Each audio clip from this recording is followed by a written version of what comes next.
Why are we creating and posting generated AI videos of a tragic situation that plenty of people had to deal with? So it's been brought to my attention that man cannot breathe underwater.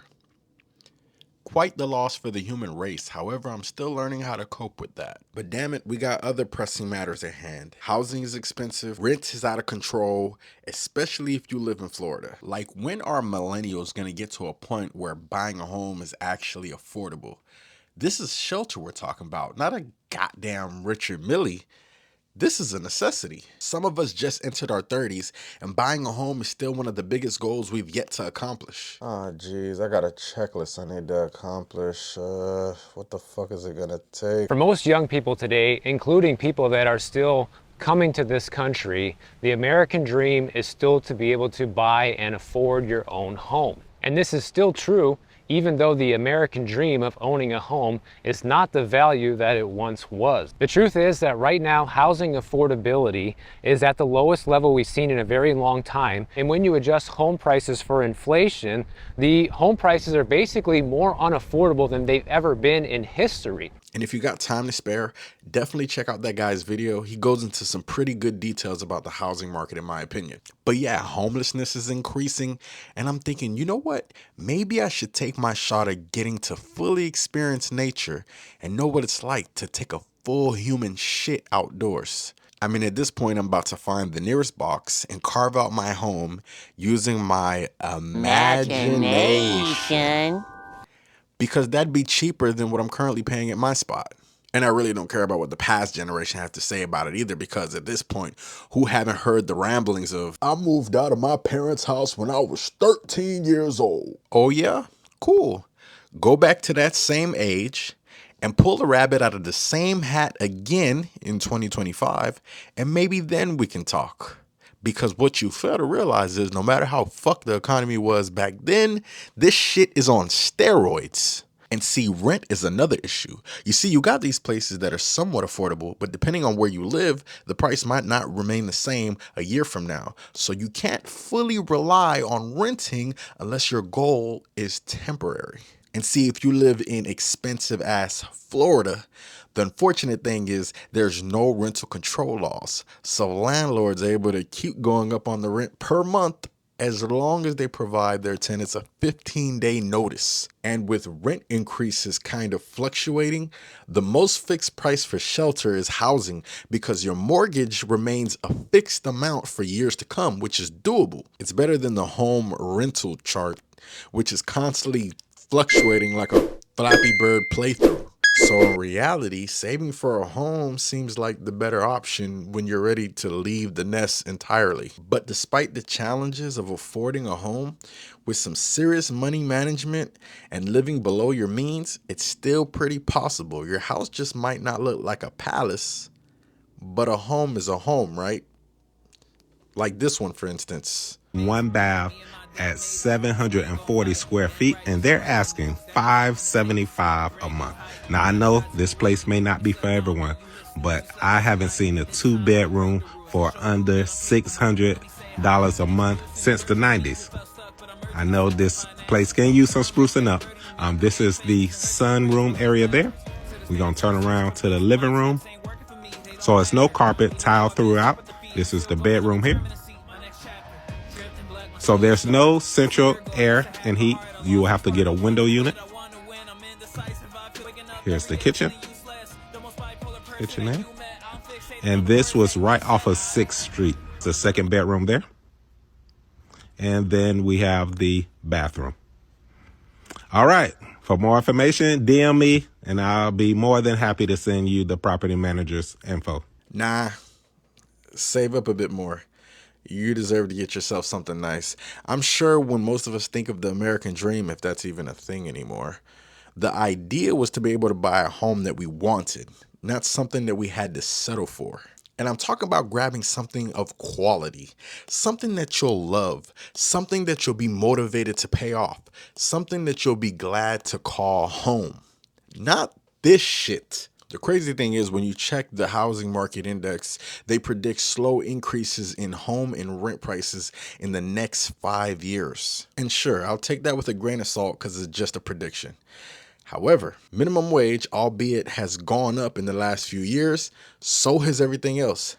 Have you seen the price of eggs? Shit's like $6. I might as well buy me a chicken and let the fucker lay eggs all day long, if that's what it takes. Are some of us just doomed to live at our parents' house until the day that they tell us, "Get out of my house"? Yeah, I'll pass on that. Nonetheless, the dream of owning a home, a nice one at that, isn't unattainable. It's just going to come with a different financial strategy. For some, based on yearly income, it may take longer, but again, it's not impossible, just a little harder. All you got to do is refrain yourself from thinking like this. Never move out of your parents' house. I still live with my parents and they pay for my bills, my clothes, they cook for me, and they even give me an allowance. Even when you're rich, stay at your parents' house. That's what I do. It's literally free and you get to live comfortably forever. Right. I'm just going to pick up that advice and I'm going to place it right here. But speaking of homes and rent, we got bigger issues looming in the background. By now, most of us are aware of the LA fires. And I'm not gonna lie, I've seen the headlines and heard about the celebrities who lost their homes and whatnot, but I haven't really gotten into the crux of the issue to really understand how insane the situation was. In fact, the thing that really sucks is in doing research for this video, I've learned that thousands of people have lost their homes, rich and struggling ones. But every headline I come across solely focuses on rich people who lost their homes, with titles like 100 celebrities who lost their homes and what celebrities have to say about the fires. We've come down to Brentwood, an extremely rich, exclusive area. At the moment, it's not in an evacuation zone, but just take a look at this. Outside these houses of millionaires, there is a fleet of private firefighting vehicles. A small army, really, standing by, ready to protect some very, very wealthy homes. And I get it, millionaires' lives matter more online than the average person, despite the fact that a millionaire was once considered an average person. 3 years ago, I bought my dream home in Malibu for about $20 million. I wanted to make this one of the most unique investment projects the city has ever seen. And I was 3 weeks away from completion, just 3 weeks away. A fire like we've never seen before has hit the Southern California region. And I'm not the only one affected by this. I'm not just that rich guy that, oh boo, who lost a home. This affects everybody. There are thousands of people from the Palisades to Altadena to all parts of Southern California that no longer have their homes, that no longer have their childhood memories. Can I sit on the sidelines, collect whatever insurance proceeds I get, which I only get 3 million of the 20 plus million I'll be losing? Of course I could do that. But I'm going to see change. Oh my God. I hope that was a skit. Like, don't get me wrong, I understand. Losing 20 million is a lot. But then letting us know that you'll be able to collect 3 million from your 20 million investment that you've lost. I mean, dude, there are some people that have zero. I think you could have left that part out of it. You get what I'm saying? Like, you seem a little out of touch there. Also, this comment perfectly summarizes how everyone feels. And I'm not here to trash on somebody who just lost their property of $20 million. 20 million is a lot to lose. And with all due respect, I want to make it very clear, I'm sorry that these celebrities lost their homes in this fire. In fact, it's pretty unfortunate. And thank goodness that most of these celebrities weren't harmed by any of these fires as well. But my major concern is the everyday person who lost their homes, because they aren't so fortunate. These celebrities can at least afford to sleep in a comfortable bed at the end of the day. I shouldn't be crying because my entire block is burnt down. But God saved my house. Why are all of my neighbors, why are they in the middle of 2 burnt down blocks? There's one house standing, and that's mine.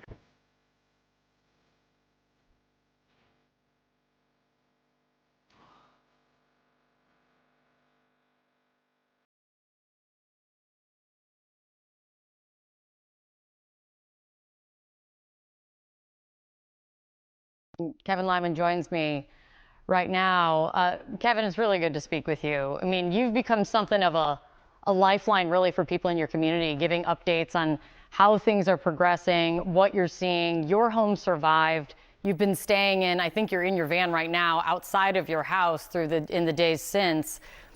What has the day-to-day been like? Well, we've been cleaning up the neighborhood, doing the best we can, just keeping an eye on each other's homes. Like you said, letting our friends know that things are okay.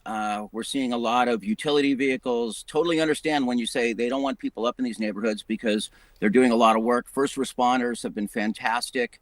You're seeing the best in people. There are people back here that are keeping people. I spoke to one person yesterday who went around and checked on 70 homes for people, and you see the best in people right now. The worst part is the LA Times reported that a lot of people lost their insurance because they couldn't afford it right before the fires took place. And then CBS reported that despite some people having insurance, their policy won't cover the entire cost of rebuilding anyway. And then the University of California.edu states that after the wildfires causing 10 to 20 billion in insured losses, insurers will be filing for higher rate increases in the future. And mentions that the fucking New York Times found at least 18 states were rising rates and reducing renewed insurance due to climate-driven weather-related events. Like, what the fuck? You think I can control a natural disaster deciding to flamethrower my crib?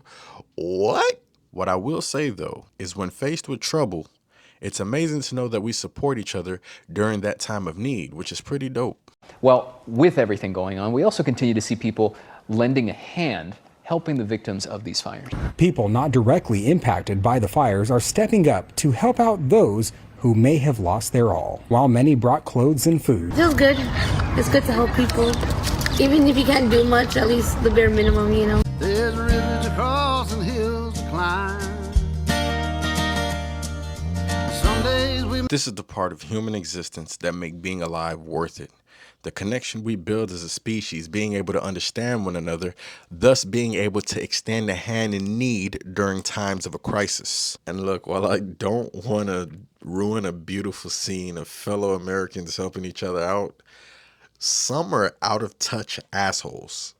Exhibit A. Why are we creating and posting generated AI videos of a tragic situation that plenty of people had to deal with?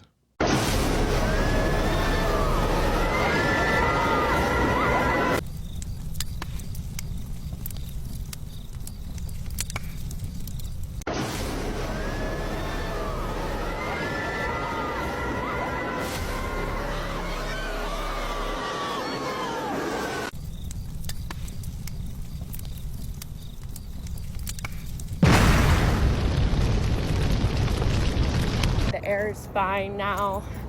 Skies are blue, no crazy clouds. So hopefully it stays that way. Another thing that everyone's posting is the Hollywood sign on fire. That is AI, people. This is so irritating that people are making these stupid videos. But anyway, I'll show you a quick look at the Hollywood sign. All right, as you can see, totally normal. Hollywood sign, perfectly fine. And sure, you might be thinking, this isn't harmless. But go read the comments. Some people are getting a really skewed perspective of the situation. And I know some people in the TikTok comments are obviously trolling, but you got some immigrants or people that just don't know any better that might actually believe that this is the reality some of their loved ones are suffering through. And while some actually have suffered a terrible amount, let's not blur the lines here. All I'm saying is now is not the time, okay? It's too soon. It's way too soon. AI could take a seat, okay? Please. Exhibit B. State Farm just canceled its planned Super Bowl commercial, a follow-up to last year's ad featuring Arnold Schwarzenegger and Danny DeVito that was voted most popular. Of course, State Farm had the awareness to pull their LA Fires-inspired commercial from airing during the Super Bowl because while they claim our focus is solely on providing support to the people of Los Angeles, it's been stated that just last year, State Farm were denying people home insurance policies in California amid surging costs from extreme weather due to climate change. So in other words, because your state is constantly getting fucked properly by the weather, we ain't giving you no home insurance. You need to figure that shit out yourself. But after last year's backlash, I guess they had a change of heart because everyone was shitting on your devious behavior, right, State Farm? Damn, Jake, I thought you was a good dude. But wait, when I started this video, I initially began a simple video about housing and rent being too high. How does all of this add up? Oh, that's right. Exhibit C. A new report shows how much rent prices increased across Los Angeles after the wildfires, despite laws preventing price gouging during emergencies. According to advocates who track rent prices, some listings hiked far above the 10% legal limit. The study by the Rent Brigade found that more than 1,300 listings on Zillow appeared to have violated the ban. The study's authors say West Hollywood, Malibu, and Venice had the most listings that appeared to be over legal limits. In some cases, home rental prices spiked 75% more than they had been listed in previous weeks. There we go. It's fucking disgusting. Rent spiked more than 75%. I have no words. This doesn't require my commentary at all. This is just as bad as it sounds. If you are a landlord in Southern California and have doubled the rent due to the fires, not only is that illegal, but you're a piece of shit. Thank you. Thank you. I think she properly summarized exactly how I feel. And look, I do understand that making a video of other people's unfortunate events is a bit of a touchy topic. And while I might not have much to offer, I do plan to provide some kind of support. Now, I'm no Mr. Beast. I drive a 2014 Toyota Corolla, and I am proud of that. But I definitely feel compelled to donate some money to help those that are in need because I am a human. And part of the human experience is understanding that some people are going to need help when it comes to dealing with unexpected circumstances that are totally out of their control, like a natural disaster, of course. Okay, so I am going to be donating here on this website. If you look down, apparently you can see some of the people that have donated already. 100,000. Sheesh. Way to go, Jacksepticeye. I am going to go ahead and give them a $200 dono.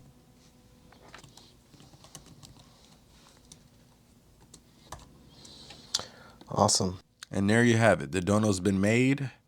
The people of Planet Jersin have done their part. Thank you all for watching, and I truly appreciate the massive love that was shown to my last video. You guys are truly amazing. But I'll make sure to come back with a much more humorous topic next time to lighten up the mood. Till next time, I'm out.